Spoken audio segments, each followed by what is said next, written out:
इस पूनम नाम की औरत ने अपने लड़के से 4 बच्चों का कत्ल कर दिया। जो भी बच्चा सुंदर होता था या कोई उसके सामने किसी बच्चे की सुंदरता की तारीफ करता था या उससे बर्दाश्त नहीं होता था, और जिस भी बच्चे की लोग तारीफ करते थे वह उस बच्चे को पकड़कर पानी में डाल देती थी और उसका खून कर देती थी। तो आखिर कौन है ये पूनम और इसने ऐसा क्यों किया?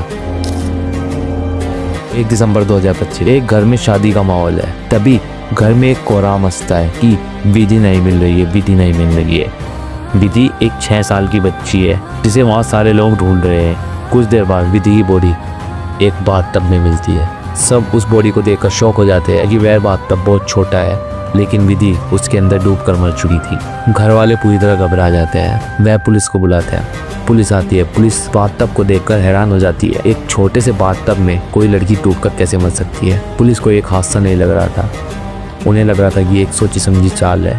पुलिस घर में छानबीन करती है तो वे देखती है कि एक औरत है जिसका नाम पूनम है और उसके कपड़े भीगे हुए हैं। पुलिस उससे पूछती है कि तुम्हारे कपड़े भीगे हुए कैसे हैं? तो वह बताती है कि मेरे कपड़ों पर दूध गिर गया है, लेकिन वहाँ पहले किसी और ने उससे पूछा था तो वह बता रही थी कि इसके कपड़ों पर पानी गिर गया है। सबसे पहली बार पुलिस को इस बात से पूनम पर शक होता है। उसके बाद पुलिस वहाँ की CCTV में छानबीन करती है तो पुलिस देखती है जो पूनम नाम की औरत है ये बार बार इधर से उधर जा रही है। जो स्टोर रूम है जहाँ से विधि की बॉडी पाई थी ये उसके चक्कर लगा रही है। यहाँ पर पुलिस को दूसरी बार उस पर शक होता है। कुछ पुलिस वाले जब घर में पूछताछ कर रहे थे तो उन्हें पता चलता है कि उनके घर में ये चौथा ऐसा मामला है जिसमें कोई छोटा बच्चा पानी में डूबकर मर गया है। तो पुलिस पूनम को कस्टडी में लेती है, उससे थोड़ा सख्ती से पूछताछ करती है। सख्ती से पूछताछ करने के बाद पुलिस के सामने ऐसे राज खुलते हैं जिसे सुनकर सब शॉक हो जाते हैं। तो ऐसा कौन सा राज है जिसे सुनकर आप भी हैरान हो जाएंगे?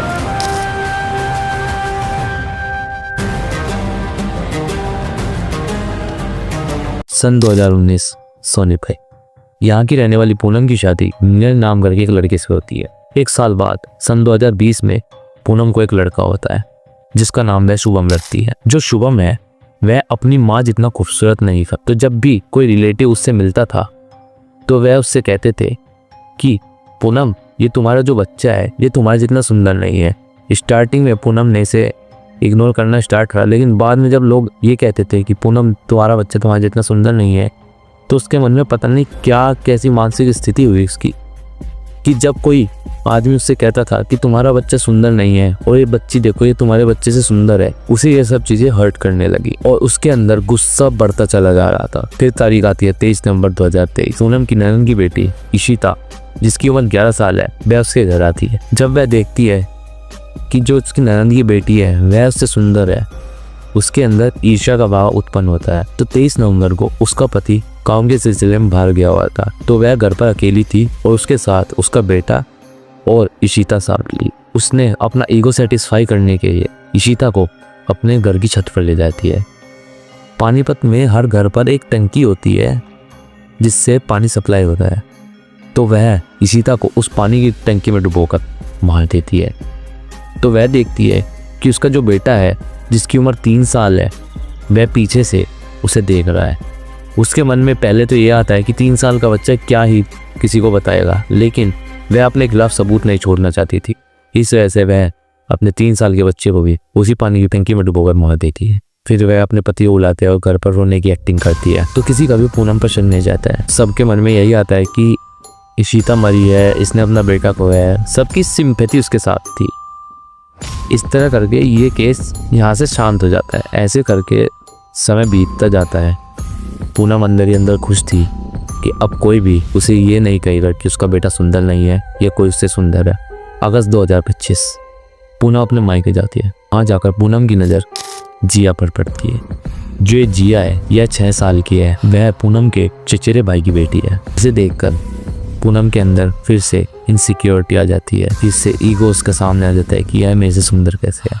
तो शाम के समय जिया को बुलाती है। जिया को वह एक कुएं के पास ले जाती है और वहाँ उसे धक्का देकर पानी में मार देती है। फिर कुछ समय बाद जब घर में पता लगता है कि जिया यहाँ पर नहीं है तो घर में उसकी खोज होनी स्टार्ट होती है। तो लोगों को जिया की डेड बॉडी मिलती है। वह देखते हैं कि फिर से हमारे घर की एक बच्ची पानी में डूबकर मर गई है। मीटिंग में जो उसका चचेरा भाई है उसे थोड़ा सा शक तो होता है पूनम के ऊपर कि इसके यहाँ भी ऐसा हुआ था, वो अब यहाँ ये यहाँ भी ऐसा हो गया। लेकिन वह इतना ध्यान नहीं देता है। वहाँ पर भी पूनम चुपचाप निकल कर आ जाती है। पूनम पर किसी भी तरह का इल्जाम नहीं लगता है।